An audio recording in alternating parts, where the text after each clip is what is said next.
Hi guys, welcome Seb and Santiago. It's great to have you here. And today we're going to be talking about the general state of Solana in 2025, as well as a general overview of where airdrops and DeFi are headed in the following year. Great to have you here. Maybe we can start with a quick introduction. Maybe start with Seb.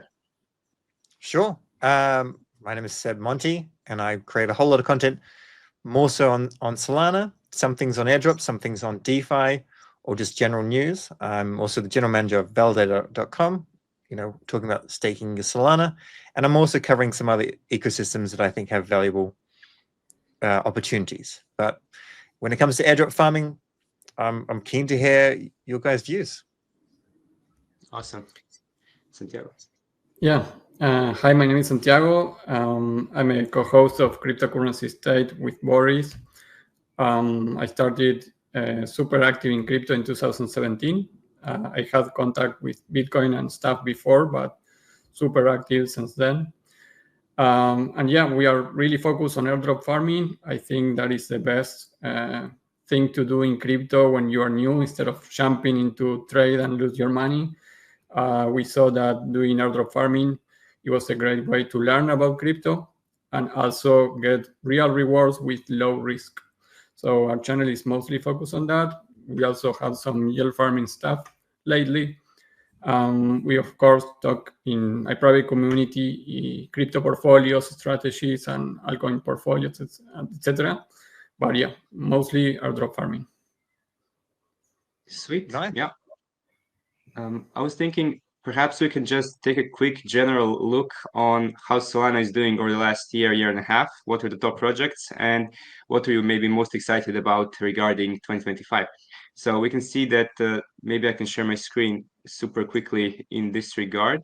So basically we can see that Jito is still the premier liquid staking platform on Solana. This is the best place to park your liquid stake SOL if you want exposure to that.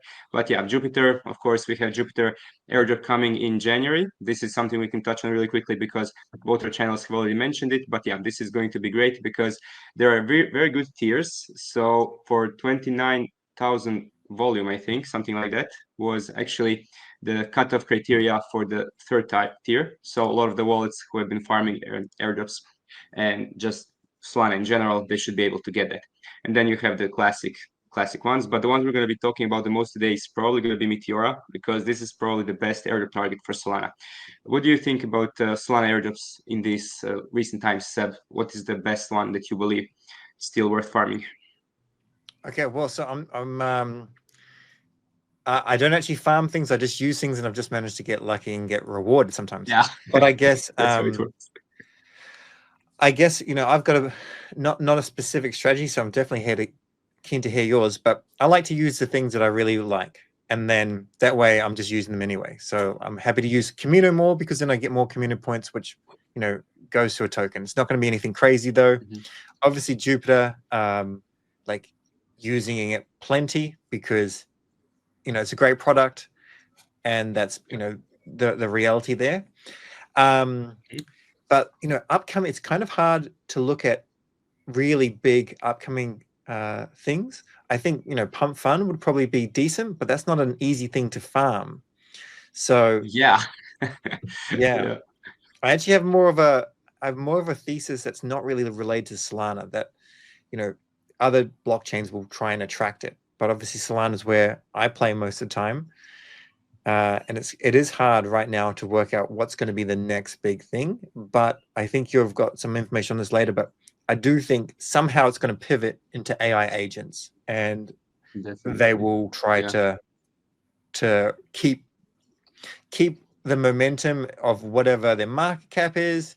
And if you use them or whatever, there's going to be some sort of big airdrops just in order to just create a cult, would be my major prediction. Yeah, definitely. We're actually going to touch on some AI agents, virtuals platform in general, how it's taken the world by storm. Like there's so many new functionalities being added every week. I'm super happy that I've been farming Meteora for a couple months now, because getting exposure to AI agents meta through Meteora by simply, okay, first you degen into something new, and then you start researching when you're already in the pool, okay, what actually the ape into? And then you realize something like Arc Protocol, which is almost like virtuals on Solana. So that was insane. Like we're gonna touch on some of these later. It's remarkable. So yeah, it's amazing. And So it was $29,000. Didn't even say, but like, if I was going to put all of my attention on one airdrop, and if I had the time to learn it, it would be Meteora. Meteora is literally like it's growing its TVL, which is great. But not only that, like if you know how to use it and if you level up your skills, I think it's the fastest way to turn a little bit of cash in with a strategy up to a whole lot of cash, because it's just there's no other tech like it on any other blockchain. Yeah, that's for sure. Like personally, I'm not really big on meme coins, but you know, you have to learn really quickly and adapt to new scenarios when using Meteora. So yeah, that's crazy. Just a quick note on what happened.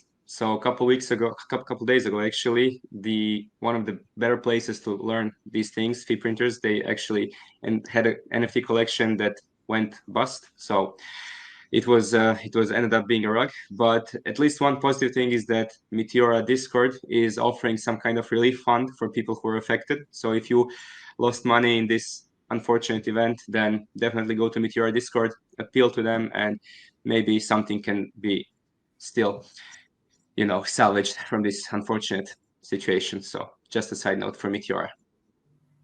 Yeah. So I guess I was quite bullish on it. I think two things I'd like to add is one, it was one person.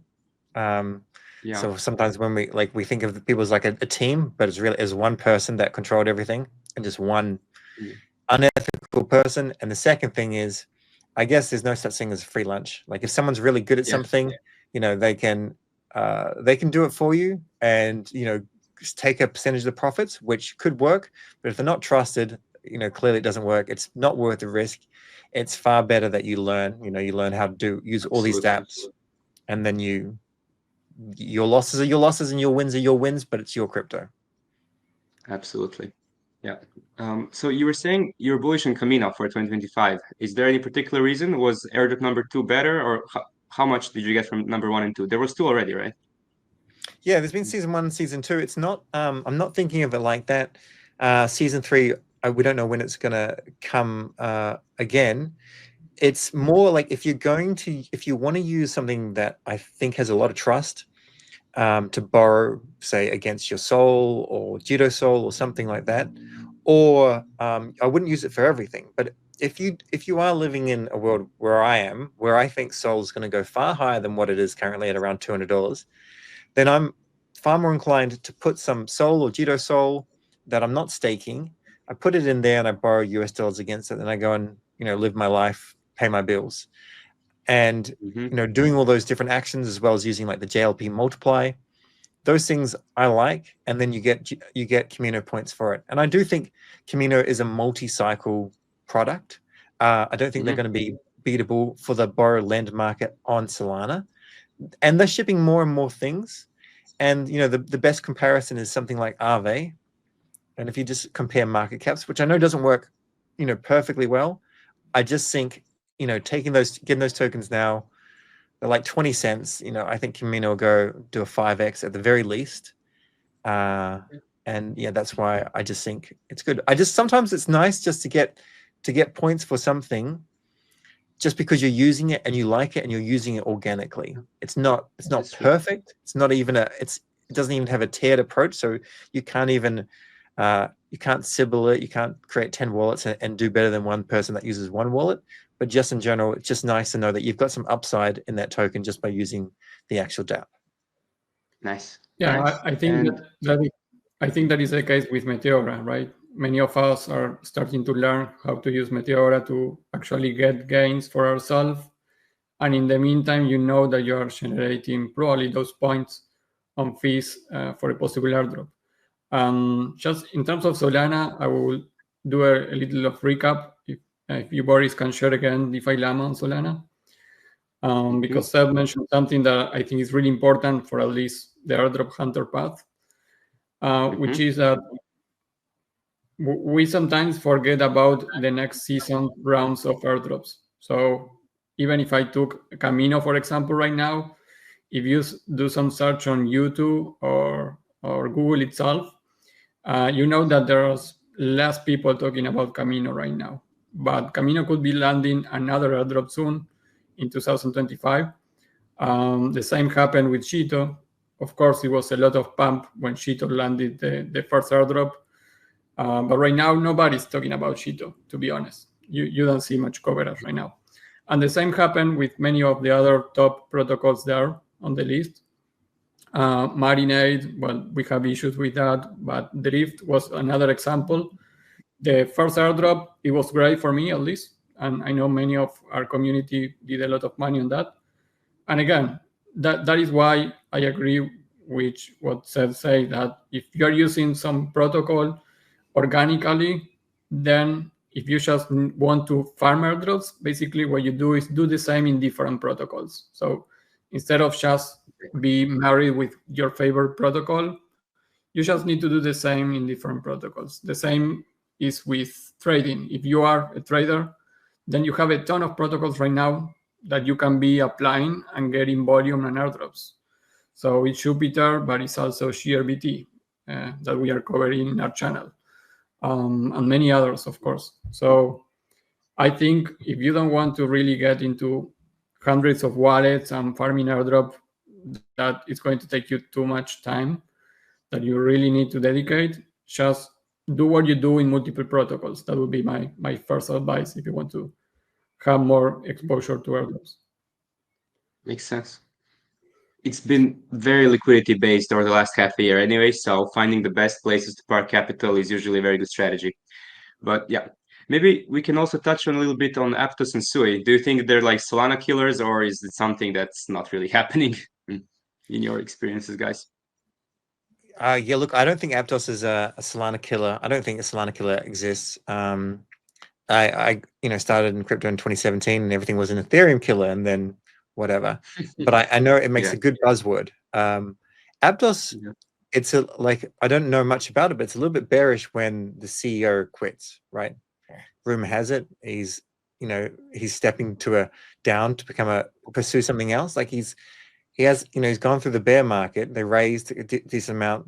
He's got some tokens that are vested, and then he's quitting. So I don't believe that is, that's not good public relations. It's not going to build trust. That to me, it's not a contender. Sui, I feel, is far more of a contender, especially for airdrops, and that is because I do think Solana is too congested with people. So the chain still works. Chain works well. The validators do their job. Jito does fantastic things. Everything's working, but now, there's so much attention on Solana. It has the most number of daily active addresses, and it just does really well. Base is getting quite a few things happening over there, but Sui is another easier to onboard blockchain, I feel, and I think they're just going to I don't know what their exact strategy is, but you can see it with a whole lot of dApps. It's just like, we're doing a points farming campaign. We'll do this. And not only that, the actual official Sui wallet, which you can use whatever wallet you like, but this is one that Mistin Labs, the creators of Sui, actually have created. You jump into that wallet and it literally will show a pop-up saying, if you go and deposit into this dApp, there's a $25,000 airdrop campaign on, or there'll be lucky winners, or there'll be 10,000 wallets selected or something. It's literally prominently pasted in that dApp. So I think that will pull people over. And there's another indicator that I've used in the past, and this is certainly your specialty. So if you disagree, I'm happy to hear it. But previously, last cycle, a lot of funds kind of moved to Polygon as soon as Aave went over there, and then they offered rewards, thematic token, all that sort of stuff, and that rewards just went there, and then they went to AVAX, and then different ecosystems. And if you followed the money, and if you got in while funds were being bridged across there, you knew there's a lot of hype going into an ecosystem. And right now, the amount of bridge TVL that's going to Sui has been picking up considerably. Yeah. It was remarkable to see, because actually I think the biggest catalyst was when Coinbase directly allowed USDC deposits to Sui. That was the easiest way to onboard so many users. It was one of the bigger catalysts. But yeah, TVL on all these chains has been up only, and it's really amazing to see. Kria and Bucket are two best projects to farm airdrops on Sui at the moment, right, Santiago? Do you have a third one, maybe? I will launch another this week, but yeah, we covered Bucket and Kria, one of the mains to do right now. Kria is almost finishing, so I don't think it's a good one to start now, but we have been farming that a lot. In terms of the narrative of Ethereum killer or Solana killer, I really don't agree with that narrative itself. I think those narratives appear as hype on different blockchains, and that is seasonal. So basically, a couple of months ago, it was all around Telegram. Right now, Toncoin is a little asleep. Right now, nobody thinks that Ethereum is going to pump. I'm sure that it's going to pump, and we are going to see hype there again. So I think there are going to be many good blockchains that are going to compete, but I don't really care about the narrative of one network killing another. I think that's just moments on hype of the different narratives. For example, Sui was really bad when they didn't do an airdrop. There was many hate on the communities, even in the Sui community itself, and I was part of that because I farmed that and I didn't get anything. But after that, it was basically dead. It was not much movement on Sui, and on the last 4 or 5 months is that Sui rise like a very big blockchain. And they have the money, they have the people, they have the team, the connections. So it's going to do well on this bull run, but I don't buy that narrative of one network killing another. I think that's just hype. But I think Aptos and Sui are both good for airdrops. I still am bullish on Aptos. To be honest, I was chilling that maybe we will have an airdrop before the end of the year, and it didn't happen. Theoretically, they have a lot of funds to do an airdrop, and they didn't do in the anniversary of the mainnet 1 month ago. But I'm still expecting an airdrop from there, and I think it's going to be great because nobody is farming Aptos. Nobody's farming Aptos right now. So the ones that we are doing it probably are going to be rewarded. If you search, if you look for search on YouTube or Google about Aptos and the different protocols that you can do airdrops right now, it's really under the radar. Yeah. Super bullish then. Amazing. All right. Can I ask a couple of questions? Because I'm not super familiar, but I've got a couple of questions, Santiago. Yeah. So with Sui, I know there was no airdrop, but weren't early people that were in Discord, weren't they given the opportunity to go and buy Sui at a very discounted rate? Yeah. Did you do that? Whoever was in... Yeah, I didn't enter into that. It was a random shuffle, so it was a limit number of people only. So actually, in terms of all the people following the community over the last year, because I farmed like 1 year on the testnets and everything on Sui. So the amount of people that was able to bought the token very cheap, it was a really low amount, a couple of thousand people. So yeah, those did great because But yeah. The second question I had be in Discord. Yeah. Sorry. You had to be in Discord before February 6th of 2023, and then you would be able to participate. Bybit had 0.03 cents, KuCoin had 0.1, and there was another one who had 0.1. So yeah, you could turn like $50 into over 2,000. So it was technically an airdrop. So I wasn't that salty about Sui the first year, but then yeah, it wasn't great. It wasn't. It was just fine. But remember that even that it was a shuffle. Not everyone. I was in Discord before that date also, but I didn't get into that. It was a lottery ticket kind of. Okay.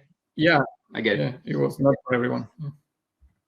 Interesting. I mean, very impressive, Boris, that you know the date and the price of the launch tokens. Wow. My second memorizes stupid things stuff. Okay. Cool. The second question I had, Santiago, is so you said you're expecting Aptos to literally go and airdrop Aptos tokens to users on Aptos. Yeah, the Aptos airdrop number 1 was one of the biggest. I think it was like in the same level that Arbitrum or I don't know Uniswap not, but it was one of the biggest. It was millions of dollars. It was just 20 million tokens, so it was not that much. It was just 2% of the supply, if I remember correctly. But it was given to a little amount of people. Only about 100,000 people qualified. So it was a good one, but not the greatest. We still have huge amounts of supply left. We have like 49% still left. It was great because nobody did it. So those of us who got it, we got these numbers. So. But did you both get it? It was actually the first airdrop that started this whole journey. It was 15 minutes for like over $1,000 from Aptos per wallet. So I was like, man, we should do this more often. So yeah, that's how it all started. In terms of money, it was a couple of millions. It was a lot of money because it was 2 years ago. So airdrops was a little not the hot topic yet. So it's not the same that right now on that moment. True. I did a video calculating all the money and everything on that airdrop. It was a lot of money. The thing is that they have like initially on the tokenomics like 38 or 40% of tokens for airdrop, and they did a 2% airdrop only. So theoretically, they have 38% for airdrops or rewards, and we already passed it more than 1 year, and we didn't have an airdrop yet. So does it say? Does it say for airdrops or does it say for community? So in other words, it could be for like grants. Yeah, it's community. Yeah, it's community. Okay. So, but still half of the supply. So we'll see. We will see. But yeah, for the most part, I would love to touch on some of these topics for Meteora because I think people are mostly interested for that, how to make absurd amount of fees and qualify for airdrops. So we've done a couple of these already before, but the safe way to do it is just to go with Sol USDC, and usually like $30 range minimizes your impermanent loss, but it's also kind of not great fees. I don't know, Seb, how much were you earning on Sol USDC on Meteora? It's less than 1% a day, like 0.3, 0.4 a day, something like that. Yeah, exactly. It's not yeah. You get some really busy days where it's like 1.5 potentially, but generally it's it's under 1%.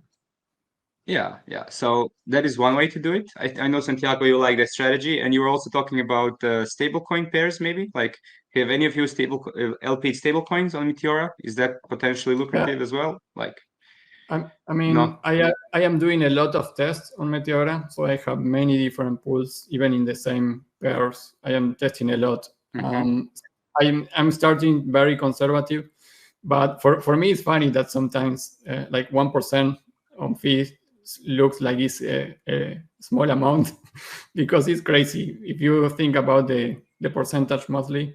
For example, I have one pool on Meteora. It was $500 only in Sol USDT with 100 pin. So I had a very big range. I didn't need to arrange or move anything there because it was still open even with this dump on Solana. And one thing that I mentioned in our private Discord is that I feel comfortable with that impermanent loss on having more Solana at this point because I think that it's going to recover about $200. So I didn't feel any panic on that. But I already have like $50 on fees for $500 on the pool. And I am not even finishing the first month of that. So that is already a 10% in less than a month. So that is crazy. Nobody in our current financial system can get 10% in less than a month. So in crypto, maybe you think that you can do better. And of course you can. In Meteora, it's crazy. But we'll get there, don't worry. Yeah, with these conservative values, I am like super happy. So the other pool that I'm trying is $10,000 in the pool of USDT, USDC. It's very important, the volume there. You basically can say you don't have risk because it's two stable coins.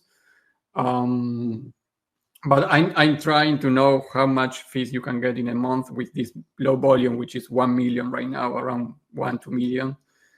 2 weeks ago, we have 12 million in volume on the same pool. So yeah, it will depend a lot of the volume that we have in that particular pool. But I want to know exactly with a very, very low risk, except that Meteora is hacked, how much money you can get for $10,000 that you just have there doing nothing, but it's in Meteora getting fees. So yeah, I'm just testing a lot of things. And I know there are not the more profitable things. So you can talk about more risky stuff, Boris. Well, I think you're going to generate about $50 on this 10,000 in a month on stable coins. Have you seen the percentages? Or I would love to be wrong, but we'll see. You're right. You're we'll right, Boris. It's not worth getting out of bed for, to be honest. You're right. All right, let me just share screen really quickly on some of the crazy, slightly more riskier stuff that I've been doing over the last couple of weeks. So, of course, we don't recommend this almost ever, but this is one of my wallets, and this was Fartcoin. It's almost got half of the fees of the liquidity. So, yeah, it is ridiculous. If you can manage to get these high volume pairs, for example, you can go directly on Dex Screener, for example, in directly here. Okay, it's gonna ask for the connection, but anyway, yeah, Santiago, if you're gonna be farming Meteora, I recommend you use at least one wallet with these full risk-on strategies, because like it's just ridiculous. For example, this one has more in fees than it has in liquidity. So yeah, you're gonna generate so much more Meteora points if you're just doing one risk-on strategy. So I know it's harder to manage and everything, but yeah, it's highly recommended to at least explore that. There are some, have you guys been spending some time in Meteora Discord when it comes to, for example, like the Degen strategies where they talk about all the new launches and that kind of stuff, or not really? I have one good pair with Pengu and Solana that is doing very well right now. But Pengu, okay. How is Pengu doing now? Is it above 4 cents? Under 4 cents? It's under 4 cents. So like yeah, 3.5 or so. Yeah, but it was around 4 cents a couple of days also. Has some volatility. Yeah, I understand the strategies, and I am in a couple of other more risky pools. But for example, I wouldn't like to have Fartcoin for this bull run, to be honest. So excuse me, this is going against my religion. No, I'm joking. I understand. It's a very small part of your portfolio, but yeah, you understand. Everybody knows that Meteora is fee based, so every dollar in fees is like $1,000 in liquidity. So that was my principal logic that allowed me this kind of, okay, even if I lose like a lot, like I lost like 6-7K in Hyperliquid on liquidations, but it was all super worth it with the airdrop. So that was kind of my way. Okay, I have this amount of budget to play with. It's a very small part of my portfolio, but I want to generate maximum fees to speculate on airdrop. So that was just my logic for going in these risk-on pools. So, and if take is a profit, maybe we're onto something with Fartcoin. Probably not, but you know, it's fun to have a little bit of exposure to this absurd side of crypto, completely left curving everything. So it's just one way to look. I am agree with that, but it's what you say, you need to have your strategies, and you need to have more than one probably, and dedicate some amount of money to each of those strategies. The thing that I don't like is when people just jump into things without knowing, and that's the way that you lose your money.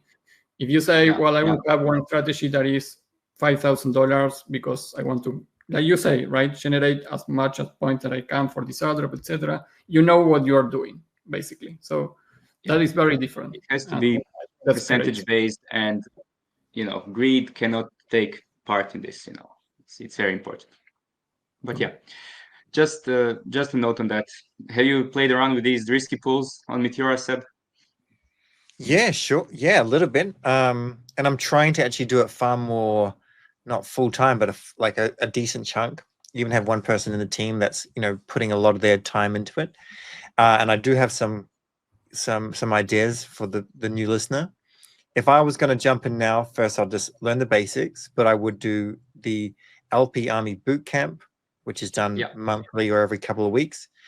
And then if you want to get good at it, you're probably looking at like 4 hours a day. You could go a little bit less, but if you actually just kind of obsess over it, this is probably your best chance with different communities where you're doing stuff, but they put out a contract. You're looking at things such as, has there been $1 million worth of liquidity $1 million worth of volume in the past 30 minutes as an example. then you know there's something happening. And then if you do a little bit of TA on it and you see that there's a range or it looks like it's kind of climbing, then you can get in, and then you can get out. You don't want to be too greedy. If the pool fails, if it goes down in value, then you sell back to Sol or USDC, whatever your asset is. If it goes up and the meme coin or whatever token you held sells out, you can go back in if you think the range is good. You do really need to understand the ranges. And I do think it's probably the easiest thing to go from, $10,000 into $1 million or something. I mean, there's still like a lot to learn, but it's not luck based. Like it's just strategy, and you pick some winners, you get out of your losers. It's kind of like that, as opposed to if you want to try and turn $10,000 into $1 million with meme coins, 99% of people will fail on that. I just wanted to quickly share my screen on this person who I've never spoken to this person, but this person is a bit of a goat when it comes to DLMMing. So this is Prosper. Have you ever seen this person's Twitter? No, but I will now. Holy smokes. Wow. So they're going with size. Their size is not our size. And like you can see, this is 254,000. Something this big, you could track the wallet. I'm not sure if they use different wallets. They had this liquidity pool open for 1 hour and 16 minutes and 43 seconds. And they made a profit of $115,000 on this Slinky in USDC token. There's another Slinky. I have no idea what this is. This is 12 hours, 45 minutes, 103% P&L. Can I say this is like Solana Blockchain Explorer, but with AI. I've been in this pool also for a couple of days. It's one of the winners. Okay. But nice. No idea really. It's important to know that there are losses out there as well. This wasn't in there. And the reason why this would have lost is because this token tanked. So you still need a strategy. You still need to know, how much are you putting in. And I'm not saying copy what this person is doing, but you will see good people that are doing stuff, that they're doing it really well. And after, when you find some winners, some people that are good at it, you get in. I think the biggest thing is you don't get greedy. And then when you exit a pool, you swap back to Sol or USDC. You do not keep on holding that OG chill guy in case it moons. Like you're not trying to have upside in memes. If you've done well, maybe you take a small percentage and you hold that meme coin and you set some sell targets if you want, but you want to just don't get greedy. That's how I'm personally doing it. And I would love to be in a situation, not the too distant future where there's 20,000 to liquidity pools, it prints 10, 15,000, and you get out. That's what I think. And people oftentimes don't understand, but Meteora is kind of like meme coin trading, but with less than 1 leverage, like 0.3, 0.4 leverage, kind of, because you have a bit of a buffer. When your pool gets out of range, you can see well, is it really going to tank or not? Unless it's a straight up rug, but that's why you never go in with size into new launches, half an hour old launches, that's just ridiculous, because then that thing can really tank in a couple of seconds and you're just gone. With most pools like mid caps, you can always get out with small losses, 15, 20% loss minus the fees. Most of the time you almost break even. So yeah, if you're being cautious. So it's a great way to look at it. Thank you for sharing this. We will link it up in the video later, because this guy seems to be very good. So it's going to be a great learning experience for people.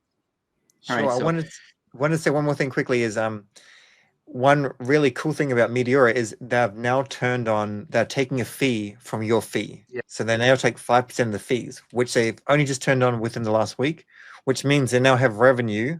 And I do really like protocols that have revenue before an airdrop comes their way. Yes, should be juicier. It's not yet confirmed, but should be in Q1, Q2 2025, right? Because the proposal didn't pass in December last time I checked, so it might have to pass in January or so. We will have to see. It might not even come, but still the yield is amazing. Meteora is a good project. So like even if the airdrop doesn't happen, which probably will, we're still in the plus with it. So as you said, use the projects you love, and then airdrop is just a great addition, great cherry on top. So all right. Sweet. So yeah, we've touched on a lot of these topics regarding Meteora. Maybe we can go super quickly around some of the more promising projects that you can LP, and then maybe segue into AI agents to wrap it up. So we have, of course, been LPing something called ARC. Have you guys done some research on ARC? Are you familiar with the technology? What's going on there? No, but did you have anything that you can pull up on your screen, or did you want me to pull up the Twitter or something? Yeah, sure, I can. But it's basically like a virtuals platform. It is a developer-friendly Rust project that basically allows for new agent deployment on Solana through Rust, as far as I understood. So I didn't go in detail through their white paper, but this is essentially what they're trying to build. So it's pretty good. It's like 300 million market cap already. So it's kind of rising steadily. But if it catches up with virtuals, that would be insane. This is a long shot, of course. Virtuals is on base, and it is the main tech in this industry for a reason. They've been building for years, and now it's all coming to fruition. But ARC is doing something very similar on Solana. So this is a project that is maybe a really good one to LP, because when it comes to Meteora, the projects you want to LP is usually the ones with nice, slow, steady uptrend and huge volume, as you were saying earlier. You want to focus on projects with huge volume. And that's why GMG and AI is amazing, because you can see the 1-minute volume, 5-minute volume, hourly volumes. It's amazing. With a couple other indicators, it's amazing. Yeah, ARC. Is it dipping nicely? Oh, beautiful. Might get some entries. I've already had some nice entries before, but I'm looking to get some more exposure to this one. Yeah, ARC, yeah, you can, AI Rig Complex. You can see there's a sizable amount of volume here right now. And then if you come here, this is not a perfectly accurate, but you can see kind of what it's printing per day. So like ARC and Sol, the bigger pools are printing. So this is not, this is decent, of course. It's decent, but it's not amazing. 1.8% in 24 hours compared to printing 77%. Yeah, in like 20. But again, this is I would love to talk about more of the other little more degen ones, such as like Neuer, Snai, and others, but those are too risky for the channel. We don't want to like expose people to some technology that might be gone tomorrow. For this ARC, I'm slightly more bullish on, because they're actually building something potentially sustainable. So we will see. And basically, it's kind of like a pick and shovel play, because it should not run. Like, you never know in crypto, but yeah, the ones with steady, nice uptrend, that's what you love to see. So yeah, just in general. And yeah, this all started with Virtual's platform. Let me just share my screen really quickly. Yeah, but you're also familiar what's going on with Virtuals on Base, right? Yeah, I'm familiar. I plan to do some couple of videos around those type of airdrops too, on AI agents and amazing.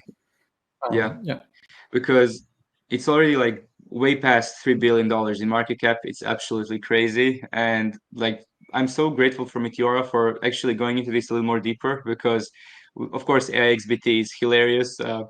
It's actually amazing, because key opinion leaders are kind of losing their jobs through this one. It's ridiculous. But yeah, everybody can do their own research on this. Luna is very interesting. There's a lot of listing speculation for Luna, because it was recently listed on Ascendex. And we know that when exchanges list these things, they tend to rocket in price and value. And one thing I noticed for virtuals, it is listed on Bybit and other exchanges, but it's not on Binance and Coinbase just yet. So I'm probably going to size up in virtuals again one of these days, because it's actually crazy. And yeah, we can talk about technology and all of these things, but yeah, basically Luna is an influencer wannabe. 100K followers is the goal, and she's doing everything. And again, we are not nearly technical as other people who have already covered this before. So I would just love to use this video as a segue for people to actually research this in much more detail, because something that's going on here with AI agents just interacting between each other and basically potentially raising the level of economic efficiency of the planet over the next couple of years if we thought AI and crypto gaming was like a revolution of the past, maybe the AI agents interaction and just possibilities that they can do, that could actually be something to get really super excited about and maybe even profit from. Because yeah, some of these frameworks are crazy. The stuff that they're implementing, and just developers are, it's open source. All of it is open source. So people have an unlimited opportunity for creativity in this space. Again, this is not to necessarily talk about this all the time because it's very new, but maybe just quick overview of what you guys think about this space and where it's going in 2025. I like virtuals. I don't have the token. I don't think I'm going to buy it soon, but I like how it works and the utility of the token, because as much AI agents on the screen that you show continue interacting and continue launching tokens and all that, really increase the price of the virtual token to power everything. Yeah. So that's really, really good utility. If you check the chart of virtuals, they went in October. At the end of October, it was like 10 cents the token. Right now, it's at $3.71. So it's crazy outside. It's crazy. It was $3 yesterday. Absurd. Yeah, right now it's $3.71. Wow. It's a very hype chart if you check it. At position 41 right now. There's a lot of speculation for airdrops, like that those launches are actually going to get airdrops for virtuals holders, but again, we will see what the future brings. I'm mostly bullish on potential exchange listings. This is why I'm holding a sizable part of my portfolio in these AI agents, because it's just kind of an easy play to make. Like Luna is up 50% on the daily, so these things are very risky. So maybe don't size in all at once, just maybe DCAing in is a good approach if anybody is planning to do that. And yeah, this is just a huge, huge arena. I would just like to mention, perhaps, guys, you know Bankless, right? They're covering AI agents on the weekly basis, and it's just crazy how much you can learn just from people discussing these topics in interviews. And they actually had a CEO of Virtuals platform a couple of days ago, and that interview was absolutely crazy. He's referring to Virtuals as a country, and the Virtuals token as a currency. Imagine like actual self-sustaining economies within AI agent space. I think it's going to be huge in 2025, and not just from AirDrops, but just from portfolio management side of things. It's irresponsible not to research this in detail, because Meta seems to be shifting very rapidly in that direction. So we'll see. Seb, do you have something to add on this? I understand, the AI agents. I understand, they can do everything really fast. They can build a community. They can reply to stuff. They can take a wallet and trade that wallet, or make some, pull in a lot of data and maybe make some good decisions or whatnot.